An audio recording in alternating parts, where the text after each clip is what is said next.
আপনারা শুনলে অবাক হবেন।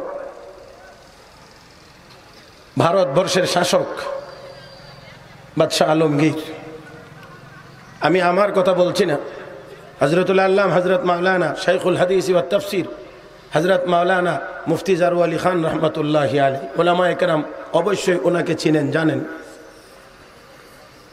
উনি বলেছেন বাদশাহ আলমগীরের দরবারে শত শত উলামায়ে কেরাম থাকতেন, ভারতবর্ষেরও আরব দেশেরও। এদের মধ্যে যিনি প্রধান ছিলেন তার নাম ছিল মুফতি নিজামউদ্দিন। ওনাকে জিজ্ঞেস করা হলো, আপনারা শত শত উলামায়ে কেরাম, শত শত উলামায়ে কেরাম যাদেরকে দিয়ে ফতোয়া আলমগীরি লেখানো হয়, আপনারা যদি কোনো মাসআলায় আটকা পড়েন, তাহলে সমস্যায় পড়েন, সমাধানের জন্য কার কাছে যান?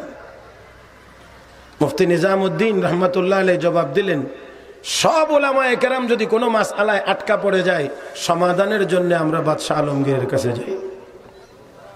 সুবহানাল্লাহ। আপনারা কালকে কইবেন আর কি।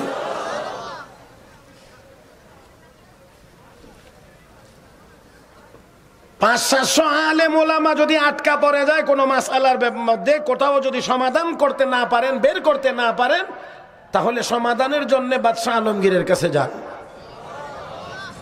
এবার জিজ্ঞাসা করা হলো, বাদশাহ আলমগীর যদি কোনো মাসআলায় আটকা পড়ে যান, তখন সমাধানের জন্য কোথায় যান? তখন তিনি বললেন যে বাদশাহ আলমগীরও যদি কোনো মাসআলায় আটকা পড়ে যান, তখন সমাধানের জন্য উনি উনার মেয়ে জুবাইদার কাছে যান, উনার মেয়ে জীবন নেসার কাছে যান, উনার মেয়ে জীবন নেসার কাছে যান। মুফতি জারু আলী খান রহমাতুল্লাহ আলাইহি বলেন যে উনার মেয়ে জীবন নেসা 30,000 কুতুবে হানাফিয়ার আলেমা ছিলেন। বাদশাহ ঘরের মেয়ে বড় আল্লাহ ওয়ালি, দিনদার, মুত্তাকি, পরহেজগার, একজন নেককার ছেলে খুঁজেন। হুজুর বলে গেছেন না, নেককার ছেলে খুঁজেন, আল্লাহ ওয়ালা ছেলে। একদিন মসজিদে গিয়ে দেখেন এক ছেলে যুবক নামাজ পড়তে আছে, অত্যন্ত ইতমিনানের সাথে, খুশু খুজুর সাথে। তার নামাজ দেখে অত্যন্ত অভিভূত হয়েছেন বাদশা কিরমানি। মনে মনে ভাবলেন, যৌবনকালের সকল পাগলামি দমন করে যেই যুবক এত সুন্দর করে নামাজ পড়তে পারে, এত সুন্দর করে, সে অবশ্যই আল্লাহওয়ালা হবে। আরে ভাই, আল্লাহওয়ালা তো আল্লাহওয়ালারা এমন ভাবেই বের করেন, এমন ভাবেই চিনেন। বাদশা কিরমানি অত্যন্ত অভিভূত হলেন যুবকের নামাজ দেখে। স্মরণ আছে কি আপনাদের? নামাজ শেষ করলে বাদশা কিরমানি গিয়ে বলেন, সালাম দিয়ে বললেন, যুবক আমাকে চিনো? না, আমি চিনি না। ওই যুগে না চেনাটা আশ্চর্যের কিছু ছিল না, কারণ প্রিন্ট মিডিয়া, ইলেকট্রনিক্স মিডিয়া কোনোটাই ছিল না। আমি বাদশা কিরমানি। যুবক নিজেকে একটু গুছাইয়া নিলেন। বাবা, আমার ঘরে একজন মেয়ে আছে, আমার মেয়েটা তোমার কাছে বিয়ে দিতেছে। যুবক মনে মনে ভাবছে, আমার সাথে কি উপহাস করা হচ্ছে নাকি? আমি একজন সাধারণ পরিবারের সন্তান, আপনি একজন বাদশাহ, আপনার মেয়েকে আমার কাছে বিয়ে দিবেন বলে আমার সাথে কি ঠাট্টা উপহাস করেন? না যুবক, আমি তোমার সাথে ঠাট্টা করি না, আমি তোমার সাথে বিদ্রুপ করি না। এ যুবক শোনো, আমি আসলেই বলছি, আমার মেয়েটাকে তোমার কাছে বিয়ে দিতে চাই।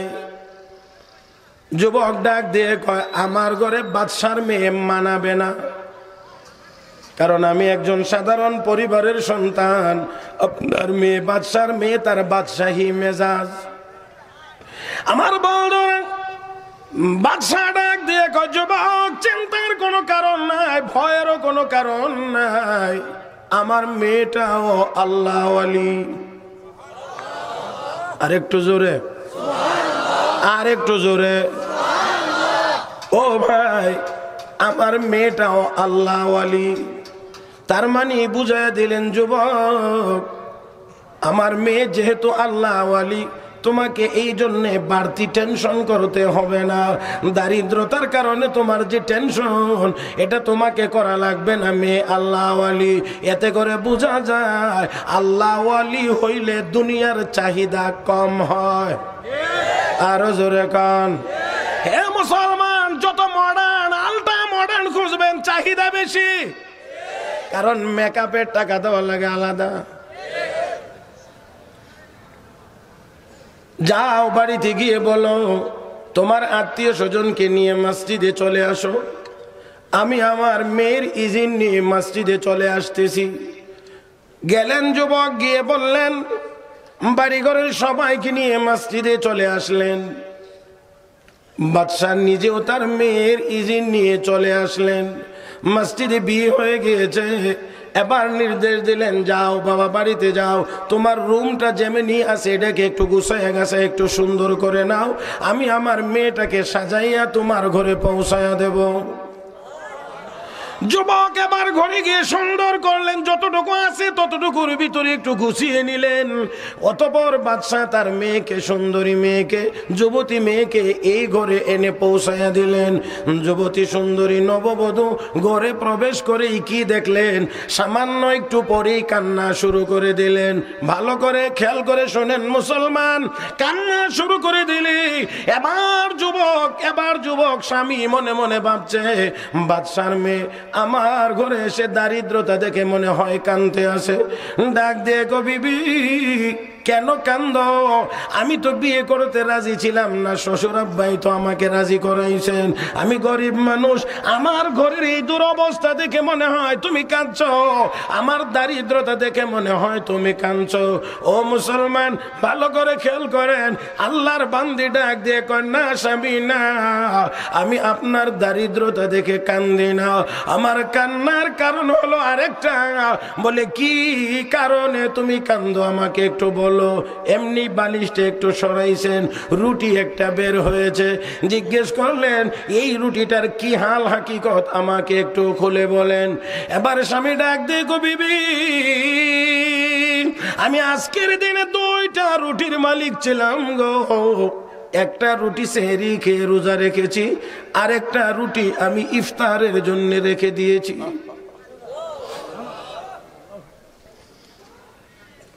দুইটা রুটির মালিক ছিলাম, একটা রুটি আমি সেহরি খেয়েছি, আরেকটা ইফতারের জন্য রেখে দিয়েছি। নববধূ বাদশার মেয়ে ডাক দিয়ে কই, এই জন্যই তো আমি কান্দি। আমার আব্বা তো বিয়ের আগে আমাকে শুনিয়েছিলেন আমার স্বামী বড় আল্লাহওয়ালা, কিন্তু আমি এখন ঘরে এসে দেখলাম আপনি আসলে আল্লাহওয়ালা না, দুনিয়াদার। কেমন করেন? 2টা রুটির মালিক ছিলেন, একটা রুটি সেহরি খাইলেন, আরেকটা ইফতারের জন্য রেখে দিলেন। সেহরি কোথায়, ইফতার কোথায়? কয়েক ঘন্টা সময়ের ব্যবধান। এতে করে বোঝা যায় এর মাঝখানে মরবার কোনো প্রস্তুতি আপনার নাই। আল্লাহু আকবার। আর আস্তে কোন, ওই জোরে চিল্লা এখন আল্লাহু আকবার।